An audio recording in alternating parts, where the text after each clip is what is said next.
तो hello guys, I am शाम back in my new video. तो गाइज आज हमने लाए हैं दुनिया की सबसे एंटिक और सबसे हटके बाइक, वो है एनचेट कंपनी की। गाइज आप देख सकते हो, ये मैंने ली है नई गाड़ी और इसको अभी हम करेंगे अनबॉक्सिंग। और गाइज वीडियो में बने रहो, ये पजल टाइप में है गाइज। इसको बाइक को हमको खुद को हाथ से बनाना है और गाइज देखते बना के।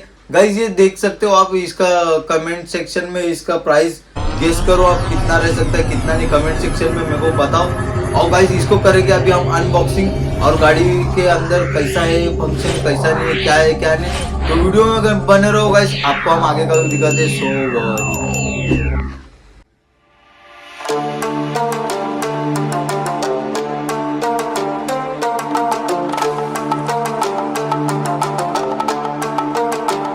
तो गाइस आप देख सकते हो, जैसे हमने इस बॉक्स को अनबॉक्स किया, सबसे पहले मिली हमको एक बुक और उसके बाद में हर पार्ट मतलब अलग अलग। गाइस आप देख सकते हो, ये हर एक पार्ट को हमें जोड़ के इस तरीके की एक बाइक बनानी है। गाइस इसके अंदर आप देख सकते हो इतने छोटे छोटे के ये है गाड़ी के पार्ट्स। तो गाइस हर पार्ट्स को जोड़ के हमें बनानी है एक शानदार बाइक। तो गाइस वीडियो में बने रहो। तो गाइस इस बुक के अंदर पूरा गाड़ी कैसे बनानी है कैसी नहीं, इसके अंदर पूरा दिखाया है। तो गाइस अभी हम गाड़ी बनाने कर देते हैं चालू, और तब तक तुम गाड़ी का व्यू का मजा लो।